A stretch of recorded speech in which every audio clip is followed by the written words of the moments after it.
things that you ever see in the Bible when it talks about make a joyful noise, play musical instruments.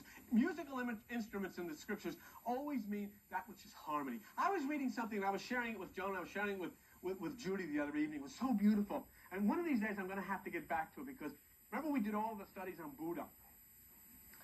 Did about, 48 weeks on Buddha. And I came upon something so beautiful, because it says, when the Shakyamuni Buddha came up to the Bodhi tree to find enlightenment, you see, he walked over to the west side and stood there. And as he did, he looked, and everything before him sunk down into the pits of hell. And he said, this couldn't be. And he walked to the south side. And as he stood there, the earth moved down to the pits of hell. And he left, and he went over to the north side. And he said, yes, it must be. And as he was talking, he began then to sink into the pits of hell. And then he found the east. And everything came in harmony. Everything came in balance. Everything came in a oneness. And it says in the ancient Buddhic scriptures, it says, because it is in the east where the gods assemble. And so, as he was in balance, and here he was at the east, he began to find this place of everlasting celestial glory, and there in the east, coming against him, was the Lord of Death and the Lord of Desire, and the Lord of Desire came against him, and the Lord of Desire brought a beautiful dancing girl like Salome. You know, she was down here doing her, Mary could do that with the veils and all that stuff. And everything was put against Buddha to distract him physically. He didn't flinch. And then came the Lord of Death, and the Lord of Death started shooting fiery darts at the Buddha, and he didn't ready. He said, my God, what is it with this man? Nothing. He wasn't attracted by the girl. He wasn't attracted by the attractions of the flesh. He wasn't frightened by death. What is it? But they said the Holy One, the Blessed One, had become the Buddha because he had sat in the east, and he had risen above all of these things. And the most important thing that he rose against, and I want you to listen to this very carefully, he rose against me, the self. And as he rose against the self, there was no they. When there is no me, there can be no they. Do you understand? You are gone.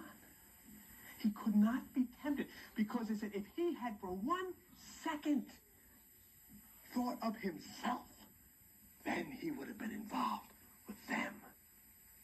And the fleshly attractions would have pulled him down. So he had to go to the east, the spot of harmony and balance within himself. And in that place of the east, the harmony and balance came, and there was no longer me, so there could not be they. And when there is no they, there is no temptation, there is no possibility of falling, because you are in the bliss of nothingness. You have achieved nirvana. You've gone where Buddhas don't exist, where Christ don't exist, where there is absolute nothing, but there is everything. And, there's so much wisdom in that little story of the enlightenment of Buddha, because when we think of it, everything of our life, everything that has hurt us, everything that has depressed us, everything that we've tried to live up to the standards has been of they. What do they think? What are they going to think? What do they want me to do? How can I please them? And Buddha found the place in the east where he rose to where there was no he to please anybody, and when there was no me, there was no they. And he could not be tempted. He could not be robbed of his enlightenment. And then it said, and I wish I had it to read to you, I don't have it, but as soon as that happened, God sent from heaven petals of flowers and perfumes to touch the Holy One, who had become the Buddha. And that's you. You and me. You and me. We can sit here under our own body tree and reach that place of the east within ourselves and no longer be involved with ourselves.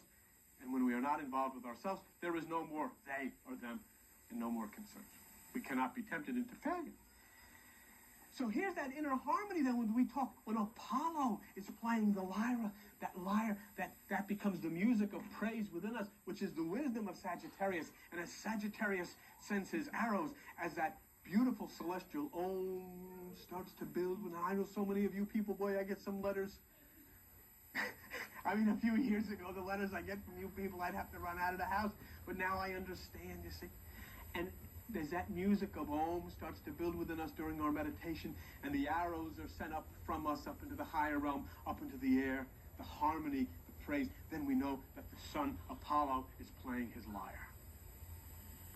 So at Lyra the harp, we are in a position now, because we are in harmony, that we can prepare for Ara, the altar. Don't go there yet. We're